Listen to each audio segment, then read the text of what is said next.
John Deere Pack.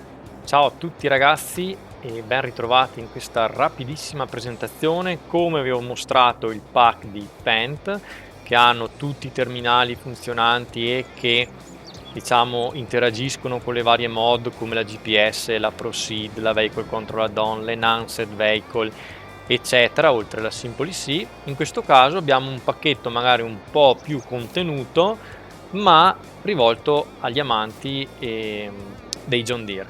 Quindi anche in questo caso vediamo brevemente questa volta cosa ci porta nel negozio, che modelli abbiamo, e poi un brevissimo recap in campo di come funziona tutto il sistema. Vi ricordo che per maggiori informazioni ovviamente vi consiglio anche di vedere l'altro video sul pack Fendt, che è anche più completo. E per la parte negozi abbiamo una sua categoria a parte, eccola qua, e abbiamo la serie 5M, 6M, 6R, 7R ed 8R.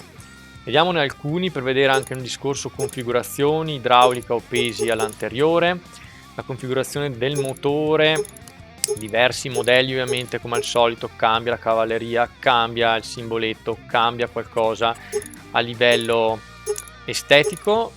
Discorso gomme, più o meno siamo su quelle originali, c'è abbastanza copertura di copertoni, permettetemi il gioco di parole.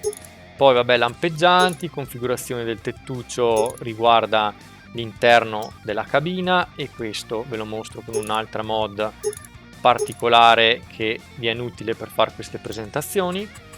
Poi specchietti angolati o non, aggancio caricatore frontale, GPS non fa parte della mod in sé ma della mod della GPS.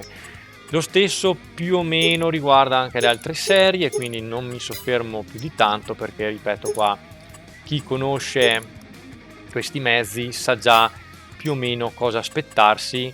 Può cambiare ovviamente qualche design particolare, qualche configurazione in più, qualche livrea in più, magari qualche gommatura in più che è pensata meglio magari su una serie più grande piuttosto che una più piccola. Quindi in realtà questo lo lascio a voi come compito per casa per andare a vedere ogni singola configurazione.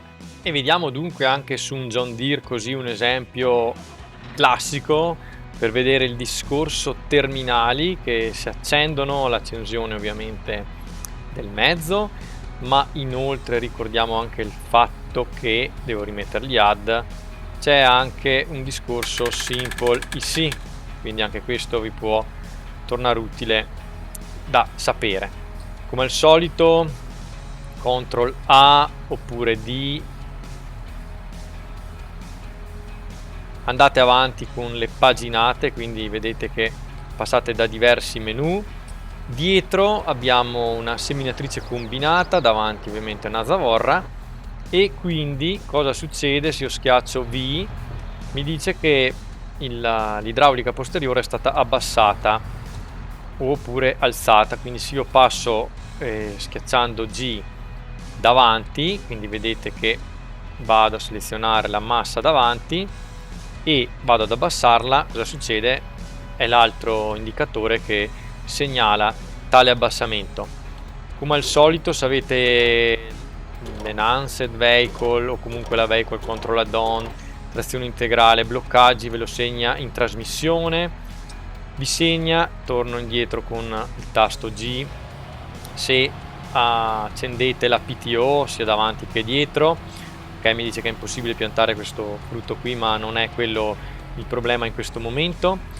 È compatibile ovviamente con la GPS perché potreste attivarla, quindi ora vediamo che posso far partire la GPS e ve la segnala.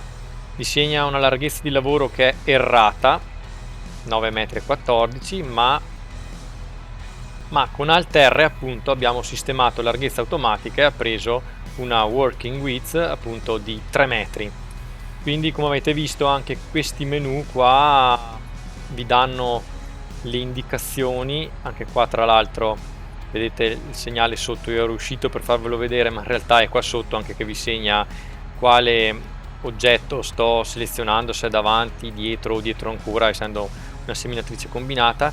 e quindi avete tutte queste varie possibilità. Ho attivato anche il freno a mano, adesso lo inserisco e vedete il freno a mano inserito e lo tolgo. Poi si avanza ovviamente le velocità, il consumo orario. Insomma, ragazzi miei, come avete visto, oramai la mod dei terminali la si conosce. Lo zoom ovviamente è fatto con Ctrl e Shift, i due tasti di destra, e ad esempio qua anche la Proceed, che ho nominato anche nell'altro video, potete fare le tram lines oppure no, selezionare il parsalizzatore oppure no, e quindi insomma avete quasi tutto sotto mano senza nessun problema in queste vostre belle paginate dei terminali. Quindi, cari miei ragazzi, presentazione super rapida per ricordarvi appunto che anche della John Deere esiste un pack analogo a quello della Fendt. A voi quindi il compito di divertirvi e sfruttarli al massimo. Vi ricordo solamente, infine, iscrivetevi al canale per restare sempre aggiornati, controllate gli abbonamenti per vedere tutti i 32 vantaggi che potreste avere. Detto questo, vi saluto e vi ringrazio, ovviamente fei bravi, e ci vediamo in un prossimo video. Ciao a tutti ragazzi!